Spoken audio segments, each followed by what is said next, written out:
జై హింద్, జై హింద్, జై హింద్. నిజంగా ఆపరేషన్ సింధూరి జరిగింది. నాకైతే చాలా హ్యాపీగా ఉంది. దేనికి? మనం ఏదో పాకిస్తాన్ మీద యుద్ధం చేసామని కాదు, మనం టెర్రరిస్టులని అటాక్ చేసి ఎవరైతే టెర్రరిస్టులు ఉన్నారో వాళ్ళని మనం అసలుకి భస్మం చేసాం.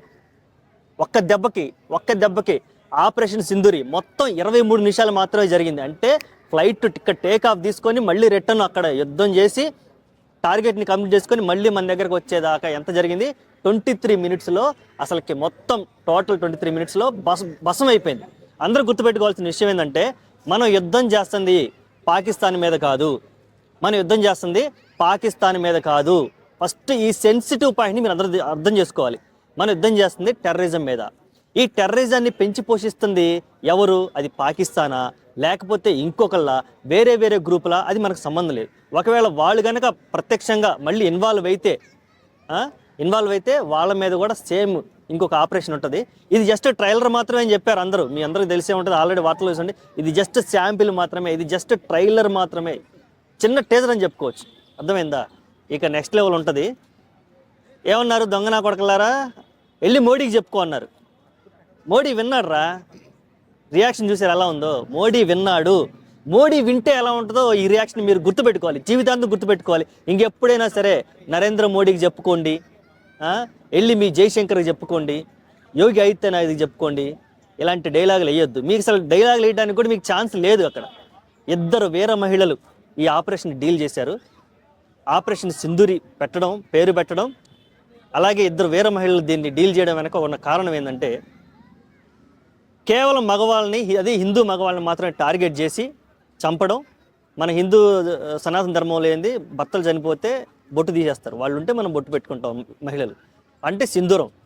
ఆ సింధూరానికి ప్రతిబింబంగా వాళ్ళ యొక్క వీరమరణానికి గుర్తుగా, వీర వనితలు గుర్తుగా 2 వీర వనితలు సోఫియా ఖురేషి అండ్ వ్యామికా సింగ్ ఇద్దరు ఈ ఆపరేషన్ని విజయవంతంగా పూర్తి చేసి వెంటనే మళ్ళీ ప్రెస్ మీట్ పెట్టి అఫీషియల్గా కన్ఫర్మ్ చేశాం. ఓకేనా? కాబట్టి ఇంకెప్పుడు కూడా మోడీకి చెప్పుకోండి, అది చెప్పుకోండి, ఇది చెప్పుకోండి అనొద్దు. గుర్తుపెట్టుకోండి, మన యుద్ధం కేవలం టెర్రరిజం మీదే. అది ఎలాగని చెప్పి మన దేశాన్ని మీదకి వస్తే, అది ఎవడైనా సరే, పాకిస్తాన్ కానీ ఇంకా వేరే ఇతర దేశాలు మన దేశం మీదకి వస్తే ఆడికి మామూలుగా ఉండదు, ఇచ్చి పడేస్తాం. ఇది జస్ట్ టీజర్ మాత్రమే. పిక్చర్ బాకీ అని కూడా ఉందని చెప్పారు. అభి పిక్చర్ బాకీ హై అని చెప్పి ట్వీట్ చేశారు. ఓకేనా? ఉంది, చాలా ఉంది.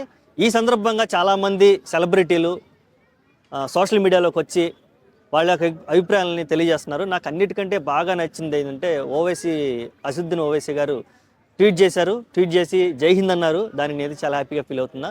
అండ్ నెక్స్ట్ వచ్చేసి పవన్ కళ్యాణ్ గారు దీని మీద స్పందిస్తూ పిచ్చి వేషాలు వేస్తే ఎవరికైనా పగిలిపోయిద్ది అని డైరెక్ట్గా అన్నారు. ఎందుకు నచ్చిందంటే ఆయన ట్వీటు వాస్తవమే కదా.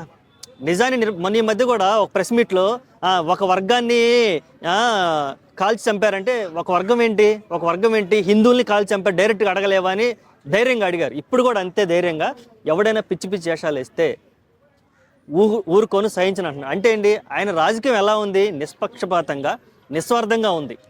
అందరూ కూడా, ప్రతి ఒక్క నాయకుడు కూడా ఇలాంటి రాజకీయాలు చేస్తే మన దేశం మీద ఇటువంటి టెర్రరిస్ట్ అటాకులు అవి జరగకుండా ఉంటాయి. ఇకపోతే వాడి పేరేంది, మసూద్ అతను ఎవరు మెయిన్ టెర్రరిస్ట్ చనిపోయాడని వార్తలు వస్తున్నాయి. కానీ పాకిస్తాన్ ఇంకా దీన్ని ఒప్పుకోవట్లేదు. అఫ్కోర్స్ నేను బతికే ఉన్నాను అని వాడు మళ్ళీ ఒక లెటర్ రిలీజ్ చేశాడు. అది ఫేక్ రీలా తెలియదు.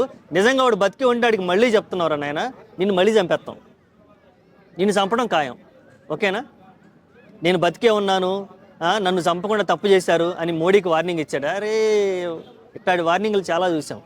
గుర్తుపెట్టుకోండి, మీ దగ్గర ఎన్ని మిసైల్స్ ఉండొచ్చు, లేకపోతే ఏమైనా ఉండొచ్చు, మీ దగ్గర టెర్రరిస్టులు ఉండొచ్చు, 30 ఏళ్ళ నుంచి టెర్రరిస్టులు మెయింటైన్ చేస్తూ ఉండొచ్చు. కానీ మా దగ్గర ఎవరున్నారా? నరేంద్ర మోడీ ఉన్నాడు.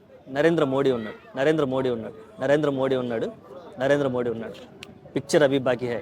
జై హింద్.